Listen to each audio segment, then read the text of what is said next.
Los conocimientos obtenidos mediante la observación y sometidos al razonamiento se le considera ciencia. De ahí surgen leyes y principios. En los humanos, la evolución nos ha dado la capacidad para reconocer patrones, lo que reduce nuestra ansiedad ante eventos y fenómenos naturales.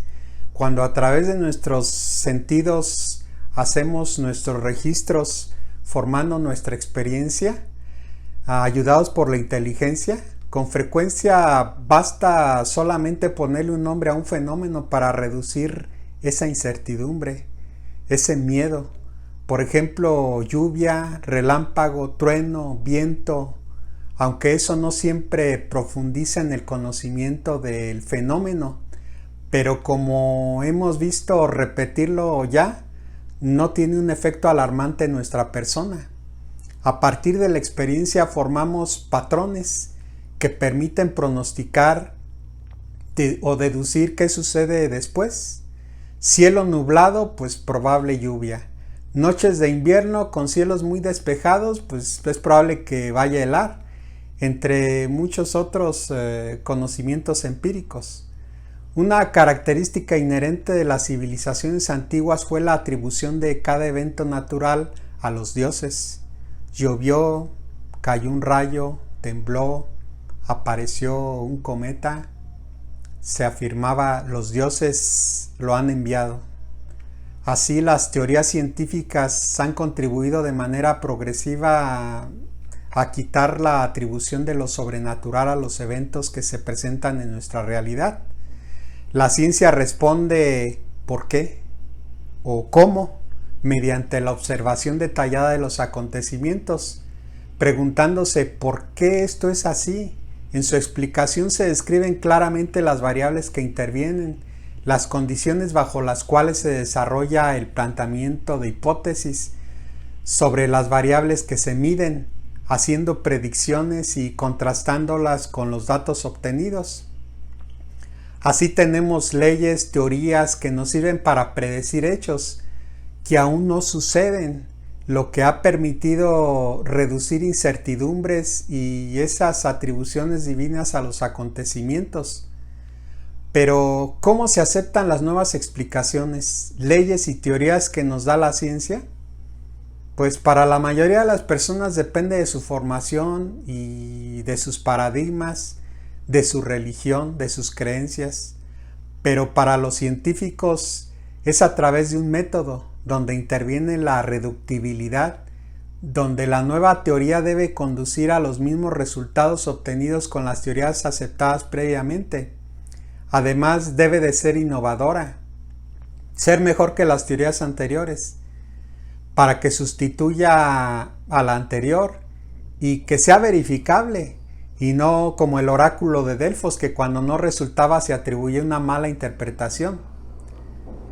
Existe el método científico para explicar las observaciones y obtener conocimiento válido sobre todo lo que nos rodea.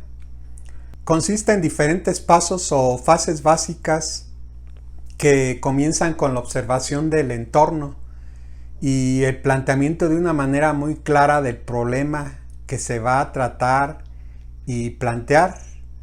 Se hace una hipótesis, se realizan medidas con la recolección de datos intentando confirmar o rechazar la hipótesis mediante la experiencia material, es decir, la experimentación, elaborando modelos que permitan controlar variables, registrando y tabulando los resultados. Es necesaria la repetición, ayudándose de la estadística, mediante gráficas y pues todo con fundamento matemático. Si los resultados confirman las hipótesis o no, y se obtienen resultados que se ajustan a un patrón, se pueden formular leyes que son capaces de explicar los problemas similares al definido inicialmente. En resumen, el método científico consiste en primer lugar en plantear un problema. En segundo lugar, observar. En tercer lugar, buscar una hipótesis que lo explique. En cuarto lugar, hacer predicciones en base a esa hipótesis. Y en quinto lugar, comprobar esas predicciones mediante los experimentos. Si los resultados están de acuerdo a la hipótesis, pues se va uno al cuarto paso. Si no, pues se va uno al tercer paso. Te invito a que revises el experimento de James Randi relacionado al horóscopo y el método científico, donde se observa y se identifica el siguiente problema. Conocer si el signo zodiacal influye en la personalidad de uno, y se plantea la hipótesis.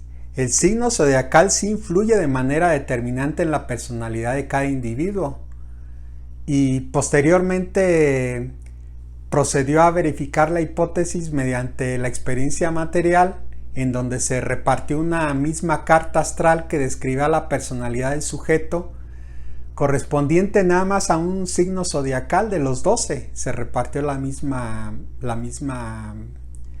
cartilla a cientos de personas, y sucedió que más del 80% de la gente creía que la carta astral estaba especialmente diseñada para él o ella, cuando en realidad era la misma para todos. Claro, aquí se hizo el propósito para demostrar el mito de la astrología. Gracias.